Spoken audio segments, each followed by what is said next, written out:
Welcome everyone. Today we're looking at Donald J. Trump's Agenda 47.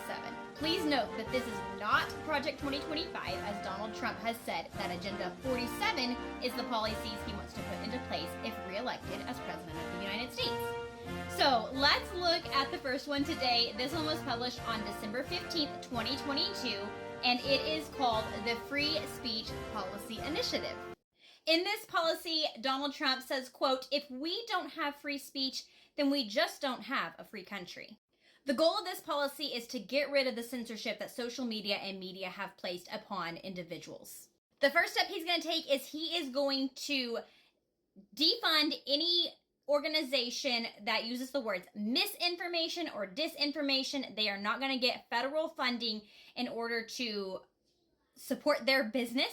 He says whether they are the Department of Homeland Security, the Department of Health and Human Services, the FBI, the DOJ, no matter who they are. The second part of this is he's going to have the Department of Justice investigate any parties that have new online censorship regime. He is going to look at violations of federal civil rights laws, campaign finance laws, federal election laws, securities laws, antitrust laws, the Hatch Act, and a host of other potential criminal, civil, regulatory, and constitutional offenses. He is encouraging people, whenever he published this in 2022, he was encouraging the House Republicans to go ahead and start getting those letters so that if he becomes president, he can start investigating those or have the Department of Justice investigate. He wants Congress to revisit Section 230 to get big online platforms out of the censorship business. He says that from now on, digital platforms should only qualify for immunity protection under Section 230 if they meet high standards of neutrality, transparency, fairness, and non-discrimination.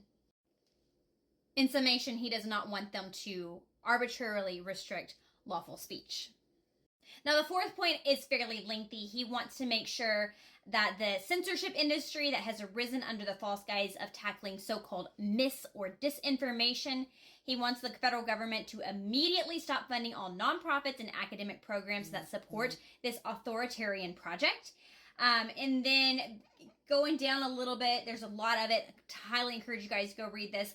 He also says that anybody who is leaving things like the FBI, CIA, NSA, DNI, DHS, or DOD needs to take like a 7-year cool-off time before they go to any job that possesses a vast quantity of U.S. user data. And the last point he has under this is that he wants for there to be a digital Bill of Rights that Congress passes that talks about not having these censorship things going on. And then like a subpoint that's down here at the end, he is saying that if someone's going to have their account removed, they need to have some type of forewarning that they're going to have their account suspended. They need to have some way that they can appeal that process so that accounts are not just shut down for no reason. And so if they have an account that needs to have some sort of, like, has a violation against it, that they can actually protest that violation. As well as having an unmanipulated stream of information. If they so choose, they can opt out of content moderation and curation entirely. His last line reads, "By restoring free speech, we will begin to reclaim our democracy and save our nation. Thank you and God bless America."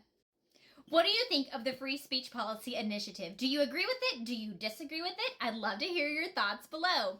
And don't forget to join us for our next episode of Agenda 47.